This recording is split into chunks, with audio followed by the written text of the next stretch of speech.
I make a lot of music videos for my YouTube channel because I love to pair music with imagery. I love to find the perfect song for the perfect occasion.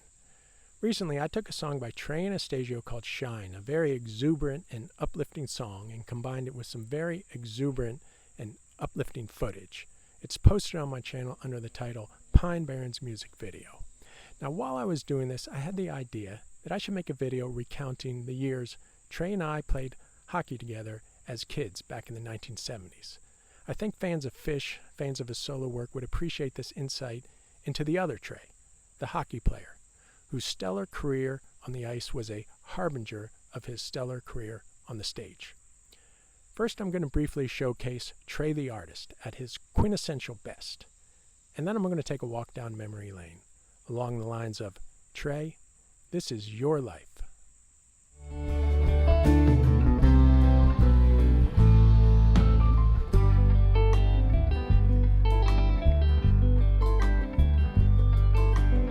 Stay with me till time turns over.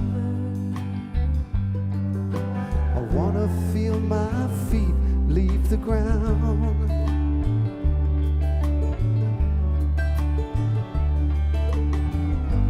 Take me where the whispering breezes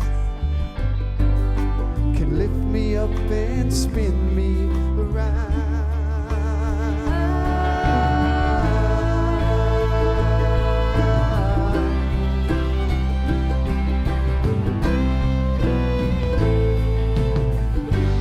If I could, I would, but I don't know how. If I could, I would, but I don't know how. If I could, I would, and I take you now. Hear you laughing as we go, flipping backwards through the doors and through the window. I'm melting into nothing. Such a beautiful song, and the lyric, "Take me to another time," so apropos. This is another time, 1977, March of 77 to be exact. We are in our last year of Pee-wees. Most of us are 12 to 13 years old. Here's Trey, as you have guessed, and here's me on the end, obliging whomever it was who told us to smile.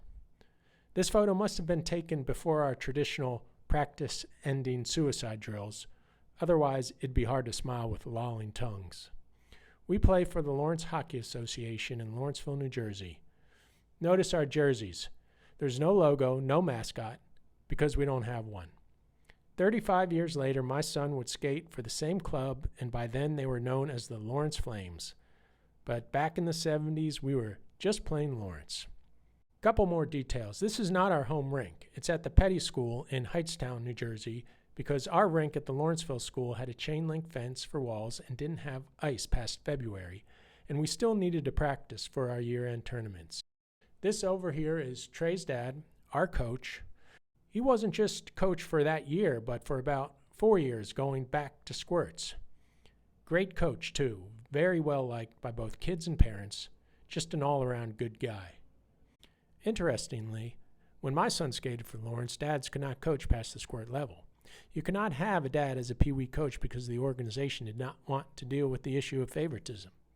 Now, there was no danger of Coach Anastasio showing favoritism toward Trey because Trey was a very good hockey player. And I can show you how good because I got the stat sheet right here for the whole season. Such a vintage document. Kudos to my parents for saving stuff like this in such pristine condition. Here's our record for the year. 34 wins, 5 losses, and 6 ties. We were a very good team because of players like Trey. Now, this stat sheet isn't in alphabetical order. Trey's name is at the top because he had the best numbers. Just to go through them, he played in all 45 games. He had 31 goals, 34 assists, 65 points, 129 shots on goal, a shooting percentage of .24, meaning he scored on every fourth shot, 5 power play goals, 1 shorthanded goal, 7 game-winning goals, 5 game-winning assists, 1 game-tying goal, 2 game-tying assists, and his plus-minus was plus 81. In contrast, I'm down here. My numbers were much more modest, just like my skills playing guitar. And now, turning the page, here is a breakdown of the final score of every game we played. The Little Flyers were really our nemesis. They pretty much dominated us, both Squirts and Pee-wees. This 3-2 win is the only time I can remember beating them, even going back to Squirts. Now this tournament, I remember like it was yesterday. If we won it, we were going to hop on a plane and fly out to Portland, Oregon for the Nationals. Look at what happens. We get crushed by Toledo in the first game, 6-2. You'd think we were out of contention, but we weren't. This was a round-robin tournament where anything could happen, and it did. We won the next 2 games, including this dramatic come-from-behind win over Erie, 5-4. I'm sure Trey was a big factor in that game, and if anyone out there knows him, ask him about that game. Not only were we still in contention, but after we beat Erie, we went to the other rink and got there during the middle of the Toledo-Muncie game. Now, Muncie was up by 3 goals, and because of tournament rules, our head-to-head matchup with Toledo got trumped by something else. I can't remember what.